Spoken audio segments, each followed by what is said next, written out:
Ер нь гайхалтай шүү дээ. Би ч одоо өөрөө бас л олон тулаан хийж байсан, олон тажгүй амжилт үзүүлж байсан, өөрөө дэлхийн авраг болж байсан. Тэгж яхад би нулим сунгаж үзээгүй байхгүй. Тэгээд сайн өмнөх жил энэ хөрөглийг дэлхийн авраг болоход үйлсэн шүү дээ. Тэгэхээр чи нөгөө өөрийн амжилтаас илүү шавийн амжилт бусдаа ингээ амжилтанд хүрэхээр илүү тийм бахархах мэдрэмж төрдөг юм байна. Гайхалтай мэдээж үт юм. Тэгээ олон шавнараар тэгээд амжилт гаргаад ингээ явж байхад нь баярлалаа яваад байна тий.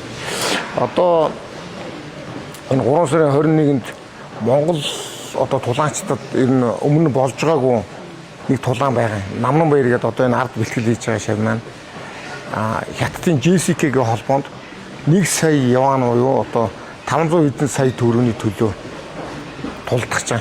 Тэгээд тэр нь болохоор татврын дараа шууд бэлнээр ингээд тавсан ингээд юм дээр өгдөг тийм тэмцээн байхгүй. Тэр бол хамгийн гол тулаан байна. Намнан баяр гэдэг залуу Монголын эмжирний холбооны авраг залуу байна. Нөдлөө хасагдах шатны 8 тамирчнаас одоо шалгарч үлдсээр байгаа аврагын төлөө одоо үлдчихэж байгаа. 3 сарын 21-нд Монгол тамирчдаас одоо оролцож байгаагүй анхны тохиолдол болсон тийм өндөр шагналтай тэмцээнд шалгарч чаддаг. Тэгээ одоо гол тулаан учраас тэгээд тэр нь хамгийн анхаарлаад одоо тавиад байж байна. Нэгдүгürt бол тууштай зан. Одоо тэр спорттой тулаандаа тууштай хөдөлмөрлөж чадах юм бол тэгэл нэгдүгээр авьяас нь тэр байгаа. Мэдээж тэгээд удмын хөдөө өссөн багасаа одоо нэг адуу малтаа ноцолдоод сэтгэл зүйн болон бие бэлтрийн хөгжил маш хүчтэй болсон хүүхдүүд бол илүү одоо юутай байна л да. Илүү одоо ашигтай сайн талтай байна. Мал аху одоо тэгээ ингээд ноцолдоод өссөн хүүхдүүд чинь шал өөр үт юм лээ. Сэтгэл зүйн арай өөр. Бэргэх юм байхгүй. Тэгэхээр айл сандрахгүй байна гэдэг чинь тулааны явцад сэтгэмж одоо нэг гой сэтгэн гэсэн үг шүү дээ. Айл сандрахгүй байхаар чинь 50 бодож чадна гэсэн үг. Би өөрөө бас ер нь хөдөө мал дээр өссөн Булган аймгийн Буугцунд бас л багасаа хурдан морь унаад ингээд өссөн. Одоо энд ингээд шамраас харж байхад Сүхбат, Шинбаатар, одоо Отгонбаатар гэдэг Дагийн сүрэн, Намнан баяр энэ ням жаргал гэж энэ хөргөл хүртэл хурдан морь унжсэн хөдөөний хүүхдүүд байхгүй бүгдээ.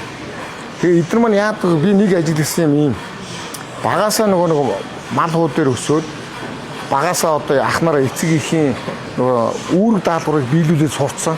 Тэдээс малаа устуулаараа өгдөөд малаа устуул одоо юу гэдэг хот ороогоо цэвэрл гэдэг чинь хурдан мөр унжих юм бол тэр үед намын тат одоо тавиад ташуурд гэдэг ч юм уу ийм үүрэг даалгаврыг ингээд гүйцэтгэс багасаа сурцсан учраас дараа нь тулааны явцад араас нь багшин үг хэлнэ штэ. Тэгэнгүүт тэр дорн гүйцэтгэх чадвар айгу өндөртэй байдаг байхгүй. Тэр нь айгу бас нөгөө нэг биеийн хатуужилтай одоо төсвөр хатуужилтай тэр хөгжил сууснаас гадна сэтгэн бодох чадвар тархин хөтөл тийм үүрэг даалгавар гүйцэтгэх чадвар өндөртэй юм тэр санагддаг. Ер нь бол ийм хүмүүжлэр одоо нэг эцэг ихээс ахуулаад одоо ингээд монголчуудын зүүр үг гэдэг байхгүй юу? Сэжсэн үүлээ бүттэл нууж яв, сэжгэлсэн хэрэгээ илэртэл харж яв гэдэг. Тийм учраас бид нар одоо ингээд дэлхийн авраг болно гэж зорж байгаа бол тэрийг айлуулах дотроо хадгалаад тэрийг бүттэл энэ юусны нуугаад өвчээ гэдэг утгаар л ер нь хүмүүжүүлдэг юм. Тэгээ игэл даруу бай гэдэг утгаар. Тэгээд ер нь монголчууд чинь дээр үдэж тийм шүү дээ нөгөө одоо юу гэдэг өвөг дээдсийн тэр баатарлаг дайчин түүхтэй тэр өвөг дээдсийн тэр загтал нь хүртэл тийм байдаг үстэй. Одоо та нарыг очиж алан талан одоо энэ тэгнэ гэсэн үгэлж айлахаас илүүтэйгээр хэрхийг тэнгэр мэддэг гэдэг л юм явж идэг байхгүй. Тэгээд тэр утгаар нь жоохон даруухан байж байгаа тий амжилт нь бол угаасаа буцлаад явж байхаар тэр утгаар одоо нэг хэлхээсээ илүү хийж харуулаасаа гэдгээр ер нь хэлдэг байхгүй.